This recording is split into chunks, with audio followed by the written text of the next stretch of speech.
तुम ध्यान नहीं देते। तुम्हें कहा जाए ना कि 5 मिनट तक एक ही चीज के बारे में सोचना है, तो तुम्हारे 50 आइडियाज आते हैं दिमाग। स्थिर नहीं हो तुम, एकाग्रता नाम की चीज नहीं है तुम में, है ना। तो आप जब पढ़ेंगे ना वो book, India after Gandhi, India after Nehru, तो देश की अलग अलग घटनाओं की जानकारी मिलेगी।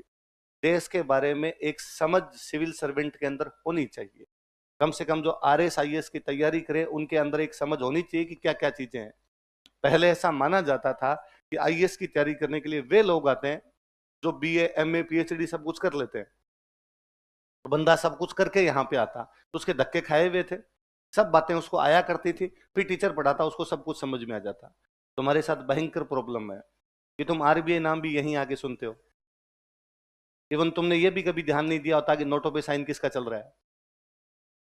कौन है तो गवर्नर अभी? हाँ, तो उनका नाम देखा आपने? देखा नोट पे नाम? अब तुमको कि सर हमने कई दिनों से नोट ही नहीं देखा, क्योंकि हमारा सब कुछ ऑनलाइन चल रहा है ना। तो तुम्हारे साथ में लोचे हैं जी कई भयंकर, इसलिए तुम्हें थोड़ी सी अलग मेहनत की आवश्यकता है और थोड़ी समझ होनी चाहिए जी। आसपास की घटनाओं की यदि हमें जानकारी नहीं हो तो फिर ये गलत चीज है।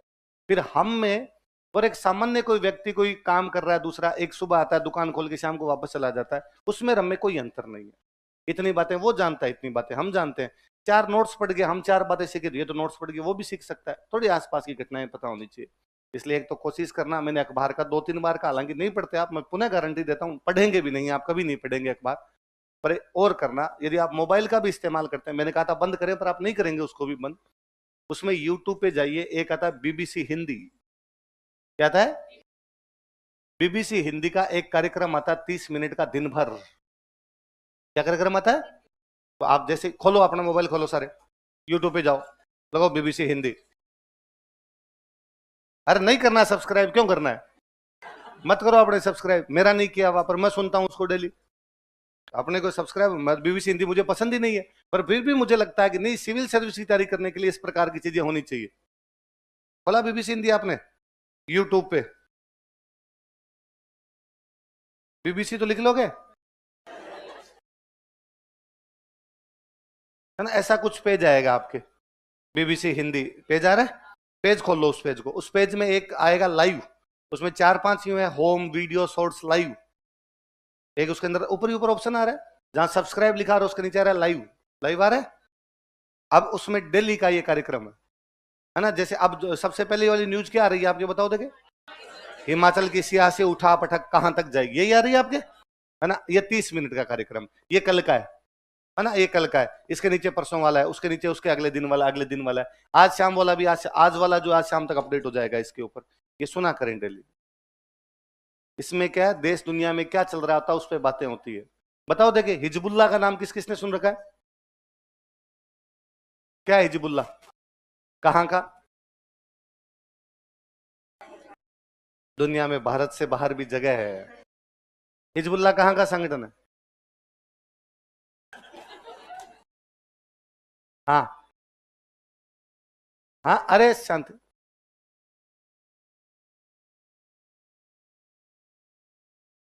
कहां का है इतना बताओ। हाँ, फिर से। लेबनान एक देश है, लेबनान, है ना। आज एक और कोशिश करना प्लीज, पढ़िए आप लोग, आप बहुत गलत दिशा में है। ऐसे कुछ भी नहीं होगा, केवल नोट्स पढ़ने पर्याप्त। भाई मैं, सिलेक्शन हो जाएगा क्या पता है, नोट्स पढ़ने से सिलेक्शन हो जाता है, पर एक जो जनरल समझ होनी चाहिए वो नहीं है तुम लोगों में। और तुम मान लो मेरी बात, थोड़ा पढ़ाई पे ध्यान दे लो, इन फोन को फेंक फांक दो कोई पानी में, वरना तुम्हारी जिंदगी खा जाएगा ये। कुछ ही नहीं आता यार तुम्हें। आज घर पे जाके एक काम और करना, तीनों मैप लाना, वर्ल्ड का, इंडिया का, राजस्थान का, पॉलिटिकल मैप। कौन से मैप?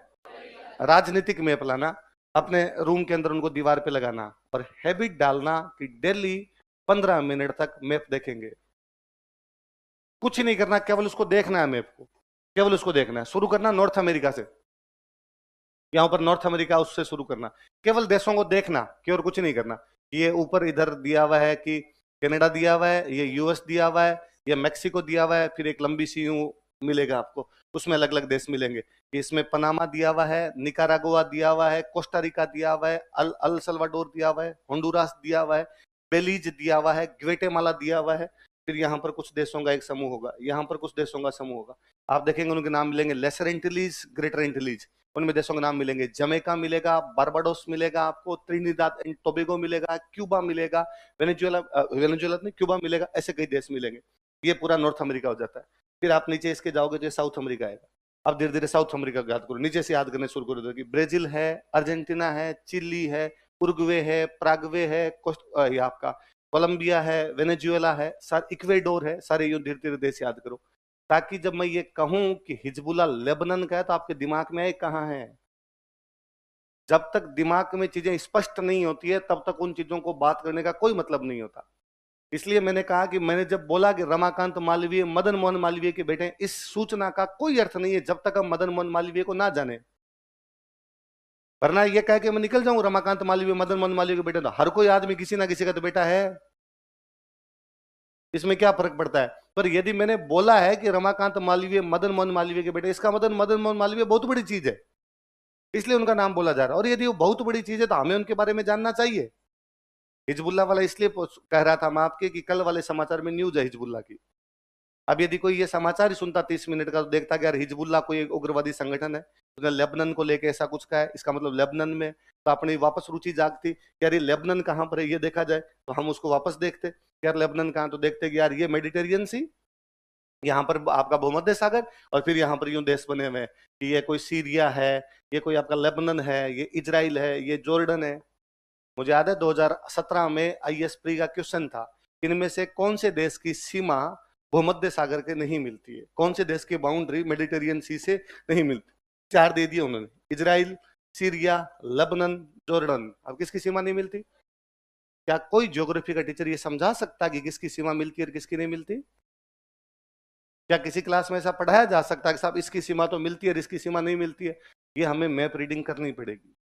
मैप रीडिंग, केवल मैप रीडिंग करने से ज्योग्राफी वाले पेपर के 3 क्वेश्चन सही होते हैं, जिसको केवल मैप रीडिंग आ जाए कि डेली जो 15 मिनट तक मैप देख ले, कुछ ही नहीं करना, कोई याद नहीं करना, देखे केवल लोकेशन देखे कि यार ये देश है, ये देश है, ये देश है। जब देशों की जानकारी होगी तो फिर वो उनके बारे में सूचनाएं यदि कभी आती है, हमारा दिमाग उन सूचनाओं को स्टोर करना पसंद करता है जिसके बारे में उसे थोड़ी बहुत जानकारी हो।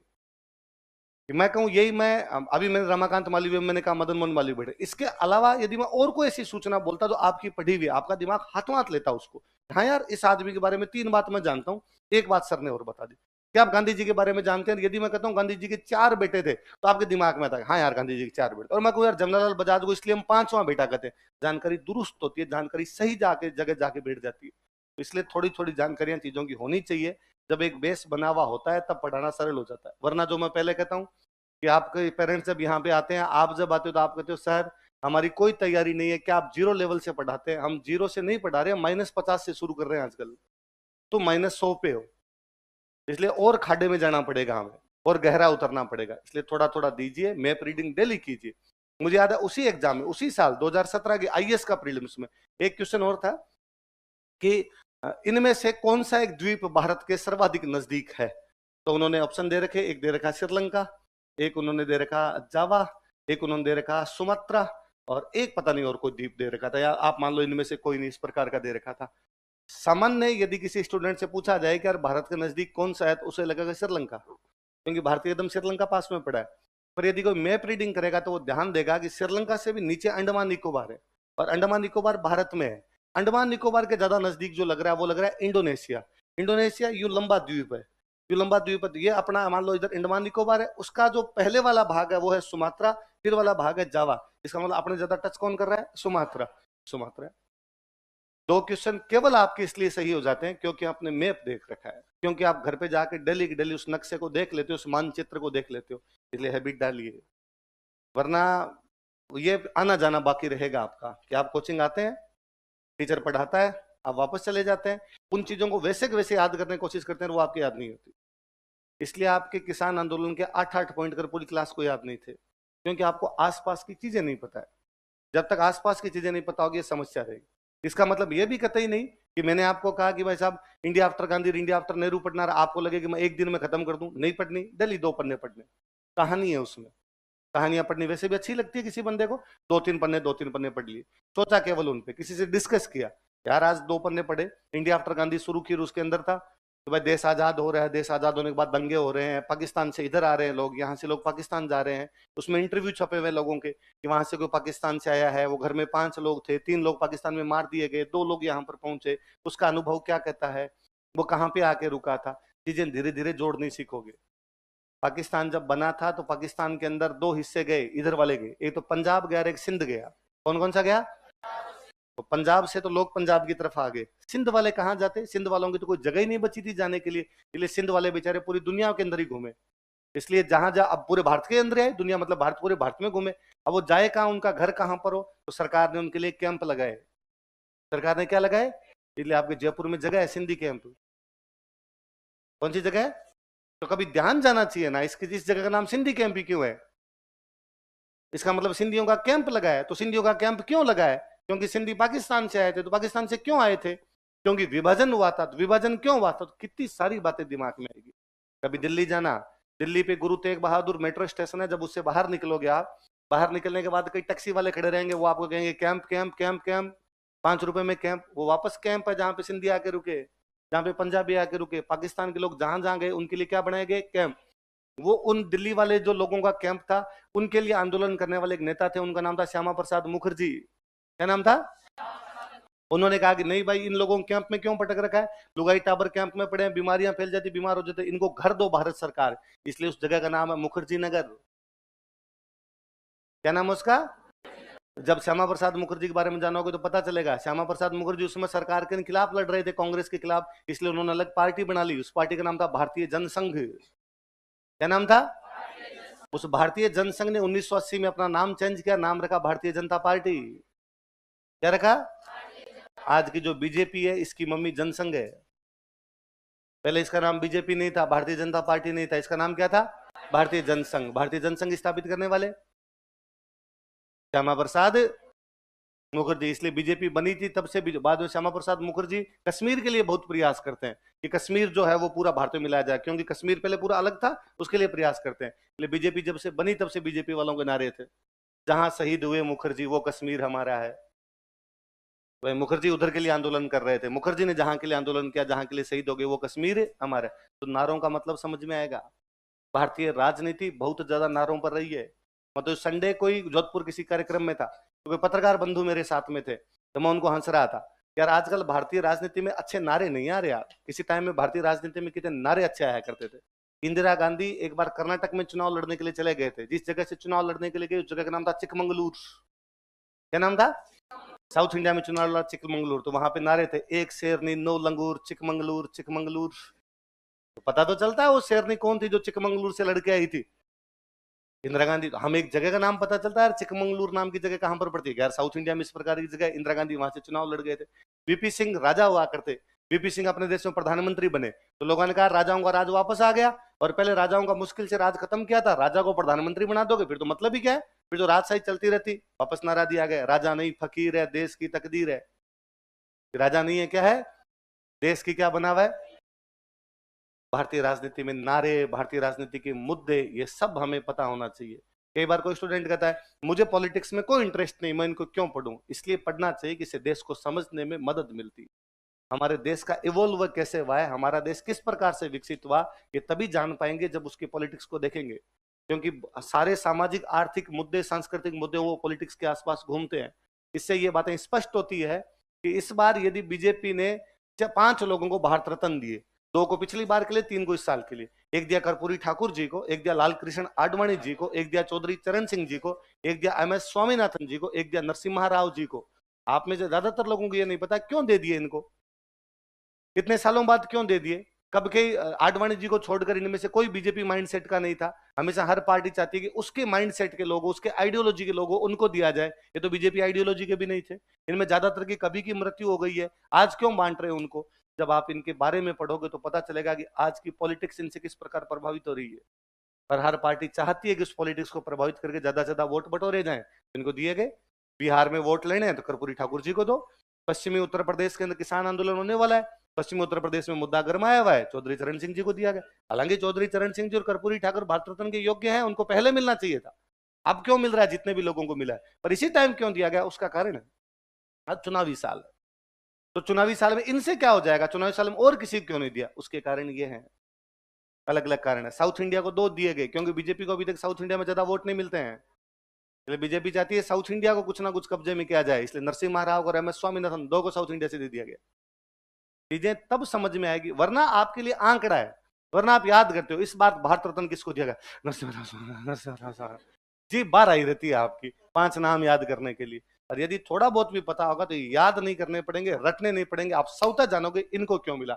उल्टा मैं कहता हूं यदि थोड़ा सा सेंस विकसित हो गया ना तो आपको पता चलेगा इस बार किसको देंगे, आपको खुद पता चलेगा कि मैं बता दूं इस बार मोदी जी किसको देने, आप मोदी जी का दिमाग पढ़ लेंगे।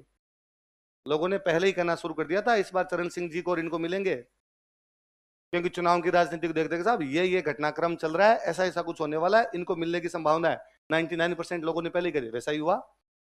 क्यों पढ़ लेते हैं लोग, क्यों रीड कर लेते हैं इन चीजों को, क्योंकि लोग आसपास की घटनाओं पर ध्यान देते हैं। तुम लोग क्यों नहीं नजर उठा पाते, क्योंकि तुम आसपास की घटनाओं पर ध्यान ही नहीं देते। और आसपास की घटनाओं पर ध्यान देने के लिए सबसे बेसिक जरूरत अखबार पढ़ना है, तुम अखबार नहीं पढ़ते, इसलिए पढ़ा कीजिए। पहले शुरुआत में कई बार मेरे से स्टूडेंट पूछते अखबार में क्या पढ़ना चाहिए सर, तो मैं उनको बताता था यार ये न्यूज छोड़ देना, ये पढ़ना, ये न्यूज छोड़ देना, ये पढ़ना। मैं तुम्हें तो कहूंगा तुम सब कुछ पढ़ना, अखबार पूरा पढ़ना, क्योंकि तुम्हें कुछ ही नहीं आता। तो गलत बात है, मेरे तो जीव दुखता है तुम्हें देख देख के, यार ऐसे कैसे हो सकता है कि तुम्हें इतनी बेसिक जानकारियां नहीं हो किसी भी चीज की। मैं अभी 2 दिन पहले क्लास के अंदर यूं बच्चों से पीसी रॉय के बारे में पूछ रहा था, उनको पीसी रॉय के बारे में नहीं पता। प्रफुल्ल चंद्र रॉय भारत के बहुत बड़े वैज्ञानिक हुए हैं। पीसी रॉय के बारे में मॉडर्न इंडिया में खाली एक लाइन है, 1905 के स्वदेशी आंदोलन के दौरान पीसी रॉय ने Bengal Chemicals and Pharmaceutical Company की स्थापना की। यदि बच्चा पीसी रॉय के बारे में थोड़ा जाने तो ध्यान रखे, यार पीसी रॉय वैज्ञानिक थे तो दवाइयों की उन्होंने कोई खोली है, कंपनी खोली है। और जब दवाइयों की कंपनी का ध्यान रहे, पीसी रॉय का ध्यान रहे, तो उसे ध्यान रहे कि आज भी Bengal Chemicals and Pharmaceutical Company की दवाइयां आती है। तो कभी दवाइयां वाला पत्ता लेके उस पर कई बार लिखा हुआ देखे Bengal Chemicals and Pharmaceutical Company, उसे पुनः याद आए कि पीसी रॉय कौन थे। पर इन चीजों के बारे में तभी तो ध्यान पड़ेगा जब आसपास की चीजें पढ़ेंगे हम। कोई बात नहीं, होना तो ये चाहिए कि ये सब आप स्कूल और कॉलेज में पढ़ते हैं, पर आपकी स्कूल और कॉलेज इतनी वाहियात ढंग से हो रखी है जिसकी कोई हद नहीं है। इसलिए कोई बात नहीं, वहां नहीं पढ़े, देर आए दुरुस्त आए, जब सबकी हालत एक जैसी है। आप में से कई बार क्या होता है, क्लास में ऐसा माहौल हो जाता है कि 50 बच्चों को नहीं पता, बाकी सबको पता है। आप तो सारे के सारे एक जैसे हो, किसी को नहीं पता, इसलिए अपने को सबको ही नहीं शुरुआत करनी है, थोड़ा थोड़ा कीजिए, जीव डालिए इस तैयारी में। यूं सोचिए आप कि हम सिविल सर्विस की तैयारी करते हैं, केवल इसको कोचिंग आना जाना मत समझिए, ये आपकी जिंदगी का सबसे बेहतरीन समय है। इससे अच्छी तैयारी आप कभी नहीं कर पाएंगे, इससे अच्छा समय कभी नहीं बिता पाएंगे। दुनिया में ज्ञान प्राप्त करने से अच्छा कुछ ही नहीं है। मेरे को कोई आज कहे ना कि तेरे पास में कोई ऐसी क्लॉक होगी तू पीछे जा पाए, तो तू क्या वापस जाना चाहेगा। मैं जाना चाहूंगा कि स्प्रिंग बोर्ड में जब बैठ के पढ़ता था वो दिन वापस आए। मैं कितना सिखाऊंगा। मेरे को आज भी कोई ऑप्शन दे कि पैसे वैसे नहीं कमाने, तू छोड़ दे ये सब कुछ, तो और क्या करना चाहता, मैं पुनः चाहूंगा कि मैं किसी लंदन की यूनिवर्सिटी में जाके पढ़ के आ जाऊं। पढ़े, दुनिया में पढ़ने से बेहतर क्या हो सकता है। मनुष्य के पास यही तो है कि बाकी लोगों की अपेक्षा उसके पास ज्ञान होता है, बाकी प्रजातियों में ज्ञान नहीं अपने पास है। मैं केवल इसलिए मेरे इंग्लिश कमजोर होने का फील करता हूं कि यार मैं इंग्लिश मीडियम की बुक नहीं पढ़ पाता, जबकि हिंदी मीडियम में इतनी अच्छी नहीं लिखी हुई चीजें इंग्लिश मीडियम ज्यादा अच्छी लिखी हुई। साइंस की बुक्स उधर ज्यादा अच्छी आती है, इकोनॉमिक बुक उधर ज्यादा अच्छी आती है, वर्ल्ड पॉलिटिक्स की बुक उधर ज्यादा अच्छी आती है, इंग्लिश के न्यूज़पेपर ज्यादा अच्छे आते हैं, इंग्लिश के अंदर लोगों ने एनालिसिस अच्छा किया होगा। मुझे लगता है यार थोड़ा आता तो अपने उस तरफ भी ध्यान दे पाते तो थोड़ी और चीजें आ पाती। ज्ञान बेहद जरूरी है। और फिर वो सुकरात वाली जो मैं कल लाइन बोल रहा था, ज्ञान वही है जो आचरण में झलके, पढ़ें तो उस पर मनन करें, वो चीजें पता भी चलनी चाहिए आपको। पहले बड़ी चीजें, सिरोही का दीवान कौन था, रमाकांत। तुम यूं अच्छे शिष्य तो पूरे गौर से सुनते रहते, हाँ करते कुछ ही नहीं हो तुम। तुम्हारे खुद के जीव में नहीं आता कभी ऐसे कि हम पढ़ ले, हमें खूब सारी चीजें पता हो। किस चीज में आनंद आता है तुम्हें, क्या अच्छा लगता है तुम्हें, ताकि तुम पता तो चले तुम्हारी नई पीढ़ी का कि ये भाई मेरे टाइम में हम जीते थे। मेरी बात नहीं भाई, मैं मेरे अनुभव इसलिए बता सकता हूँ कि मैंने क्या फील किया। बाकी मेरे टाइम में हम जितने भी लोग थे, हम पे से इस बात पे खूब चर्चाएं होती, हम जो तैयारी करने के लिए आते कि यार वर्ल्ड पॉलिटिक्स के अंदर क्या चल रहा है, या कई बार साहित्य भी खूब सारी चर्चा हो रखी है कि यार तुमने त्रिच पढ़ी क्या उदय प्रकाश की, यहाँ पढ़ी थी, तुम्हें अच्छी लगी कि नहीं लगी। अब तुम कौन सी बुक पढ़ रहे हो, तो वो कहे भाई मैं पीली छतरी वाली लड़की पढ़ रहा हूँ। तुम कौन सी पढ़ रहे हो, मैंने यार मेला अंचल अभी समाप्त की है। तुम कौन सी पढ़ रहे हो? यार मैंने चित्रलेखा पढ़ी भगवती चरण वर्मा की। अरे वो तो मैंने पहले ही पढ़ ली थी। उसमें तुम्हें कौन सा करेक्टर अच्छा लगता है? इन पे चर्चाएं होती थी। तुम्हें तो ये नाम भी पहली बार सुने तुमने कि चित्रलेखा नाम का कोई उपन्यास है। जबकि बेसिक नीड होती है कि हमें साहित्य पढ़ा हुआ होना चाहिए। साहित्य पढ़ने से दिमाग के तंतु खुलते हैं, साहित्य पढ़ने से हमें लिखना आता है। और तुम तो अखबार केवल इसलिए पढ़ोगी तुम्हें हिंदी लिखनी आ जाए। तुम्हें हिंदी नहीं लिखनी आती है। तुम ज्यादातर ऊ आ की मात्राएं गलत लगाते हो। यदि अखबार पढ़ोगे तुम्हारा ध्यान जाएगा कि हाँ यार मैं ये सही नहीं लिखता हूं, तो अगली बार से उसको थोड़ा सही कर लूंगा। भले बड़ी बात है। लिखो।